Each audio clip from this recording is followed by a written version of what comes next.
Welcome back. Now recently I done a 10 top tips for rust building, and I've left one tip out purposely which still works today because basically it needs a video on its own. One, because it's extremely good, and two, the method of doing it takes a little bit longer than normal.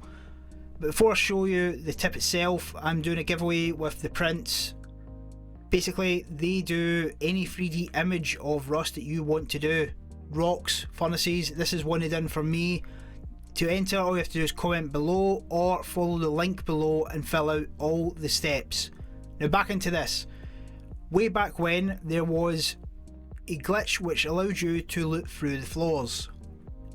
It works. Now it was patched, but when I was playing around trying to do it, I found out a way of manipulating the sockets again. But someone kindly sent, well, probably 4 or 5 people kindly sent videos on how to do it, and this is the easiest method I've found to actually do it. If you didn't see this before, basically you can loot boxes through the floor. Now yes, people can see the stability, but early game, if you have this at your disposal, if someone just takes your doors out, they then have to take the floors as well.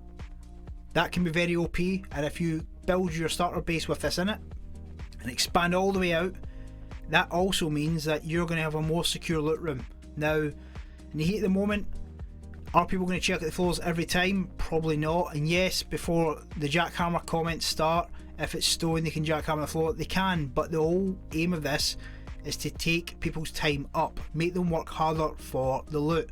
Now as you can see, it pops up now and again and you can get it. There's loot underneath there. I'll put stuff in, drop back down, and you can see that it clearly lets you loot through the floor.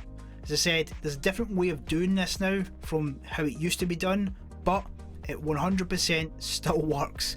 You just have to manipulate the sockets, which I'll explain later, to allow the gap to form. Now to do this, it uses half walls and floor tiles.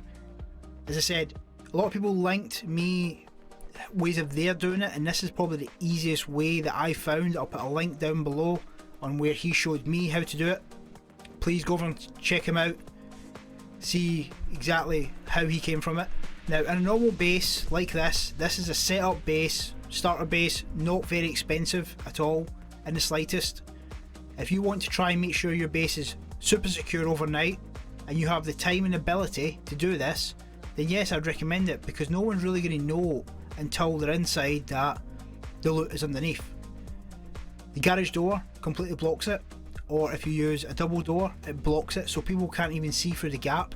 Always put key codes or some sort of lock on your box to make sure they can't open it, so if they find it they'll just get that annoying noise. When they get in, all they're going to get is a TC, but if you only put enough in the TC to last 24 hours, they can't get anything from it. They are absolutely stuck. They're only going to get what's in the base itself, and chances are early game starter base, they'll come in, take the boxes they can find and just get out of there. They won't do anything else. It's really going to slow them down, and they're going to waste a lot of stuff getting in. Then when you respawn back in, you can get to the boxes because you have the codes and you get away with all the stuff you had before. First of all, I'm going to show you how it used to be done. Now, as I said, this used to be a trick in the past, but they changed the way sockets worked a little and it just isn't the same as it used to be. So how we used to do it was we'd have 2 foundations and we just manipulate the sockets. If you don't know what a socket is, basically it's how building pieces fix together. Think a plug socket if you like. It plugs straight into the wall, it fixes in place, but if you have multiple holes you could probably move that socket around. That's pretty much the same as how it works with sockets in Rust. Now, how you can tell if a socket moves, it slightly changes its position when you move it. Now you can see now, just doing it normally like we used to do, it will not work at all. It physically will not let you see through. Even if I upgrade this, it will not make a difference. It physically won't work. Now, to do this, as I said before, it's very simple. Out of all the links that were sent to me, this is by far the easiest way. As I said, link below, go straight to the video, you can see it in full. Credit to him, this is the way he done it. I did do another way, but it's a bit more complex and there's more room for you to make a mistake because you need to practice this, because if you get it wrong your loot is stuck down below, you can't get it. Now make the shape I've made. Now you see now, as I have the floor tile down, I'll do this a couple of times, you'll see that floor tile slightly move to the left and right. That is because I'm using different sockets. I'm going to put 4 pieces down. You may have to do this as well, just so you get the perfect angle to make sure this works properly. It is a lot of mess around, but it can be worth it in the end. You can see it now that it's moving slightly. You want that moved as far right as possible. It has to be further away from the centre. This will create the gap later on, because you're going to join the socket of the floor tile to this and not the lower wall. You can see now, as I push it straight to the right, there it is, drop it in, done. Now take away the floor tiles below, because you want to ensure that you catch the right sockets. That is critical when you're doing this. If you get the wrong socket, it will not work, and everyone will flood the comments in patched when it's not. Happens every time, trust me. You have to actually practice this. It just doesn't work. You can see it can be very awkward, so I suggest you put the floors underneath like I am. Do not put a square floor piece down. Use a triangle so it doesn't catch to that socket. You can see it move again. Move it to the left and right as before. Drop it down, and that is it. Now, once that's done, take away the floor pieces that you've placed down completely. Get rid of them. You do not want them there. This is the point where you're going to put your boxes in and lock them. Make sure anyone who needs to be locked on the box has got the code. If you're solo, just put a key lock on it. Doesn't make a difference. It's cheaper. I'll put some loot in there so we can show it. Now, once we're back up, you're going to take a normal floor piece, square floor piece, then place it down. But again, you have to manipulate the sockets. As I'm showing now, you'll see it moves slightly. You want it moving so the shaded is away from you. As soon as that's away, that means it's furthest point. Done. Again, move it around. You watch the shading and how it goes. It needs to go to the bottom left hand corner. Once it's in, done.